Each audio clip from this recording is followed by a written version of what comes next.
So now we're going to talk about the point of inflection. So another application of differentiation is how to find the point of inflection. So the first thing we're going to do is discuss what the point of inflection is, and then we're going to look at the technique to find the point of inflection. So let's do a bit of revision first. We already talked about how to find the local max and the local min. And in order to find the local max and local min, we had to put our derivative equals to 0. Our first derivative equals to 0 found us the local max and also finds us the local min. And to classify between these 2 points, between our local max and our local min, what we had to do then was calculate the second derivative. And if the second derivative was less than 0, we would have a local maximum point. And if the second derivative was greater than 0, that meant we were dealing with a local minimum point. So this is stuff that we already know. So let's take this a little bit further. For this whole section of the graph that I've highlighted in blue here, this whole section, every single x value here along the function will have a second derivative that's less than 0. So in this whole section of the graph, the second derivative is less than 0. And this means that the graph is concave up. Right, concave up for this whole section. Concave up, in other words, convex. And then in the section on the right here in the red, for all of this section, the second derivative will be greater than 0. And this means that the graph is concave downwards. So there is a point where we go from the blue half to the red half, where we go from having a concave up curve to a concave downwards curve, where the curve changes from convex to concave. And this particular point is our point of inflection.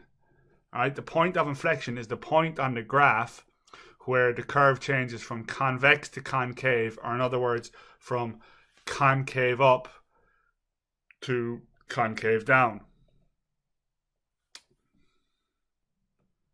So if we think about it, if the second derivative is less than 0 for everywhere where the curve is concave up, and the second derivative is greater than 0 for everywhere the curve is concave down, well then the point in the middle, the point of inflection, is where the second derivative is equals to 0. So to find the point of inflection, we have to put our second derivative equals to 0. Another interesting point about the point of inflection is if we revise back to our tangent line. So we have a point and we have a tangent at that point. So here's our point and here's a tangent at that point. So the slope of the tangent, the derivative measures the slope of the tangent. We already know this. And as we move along this point along the curve, at the local max, the slope of that tangent 0, and also at the local min down here, the slope of that tangent 0. But an interesting thing to notice here is that right now where I have the point based, the tangent is below the curve. The tangent is below the curve. And as I move that point along, and as that point gets close to the point of inflection, the point of inflection is the point where the tangent crosses the curve. And then above the point of inflection here, you can see now the tangent is above the curve. All right, so we have the tangent being above the curve right here. And then as we go through the point of inflection, now the tangent is below the curve. So the point of inflection is also the point where the tangent line crosses the curve.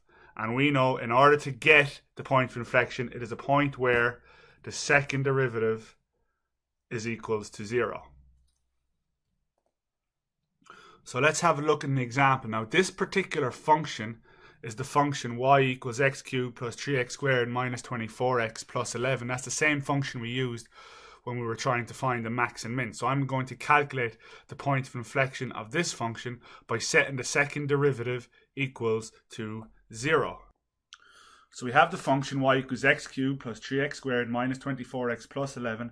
I need to set the second derivative equals to 0. So my first derivative, dy dx, is 3x squared plus 6x minus 24. And my second derivative, d squared y dx squared, is going to be 6x plus 6. So setting that equals to 0 will help me find the point of inflection. So 6x plus 6 equals 0. 6x equals minus 6. So x equals minus 1. is my point. And then remember, to finish it off, fill your x value back into the original equation to get your corresponding y value.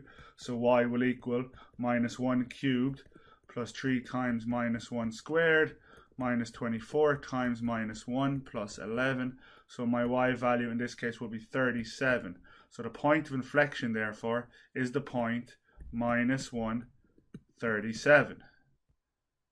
And we can see that here. The point of inflection was the point minus 1, 37. So that is our introduction to the point of inflection. The best thing for you guys to do would be have a look at some of these questions. Keep an eye on yourself.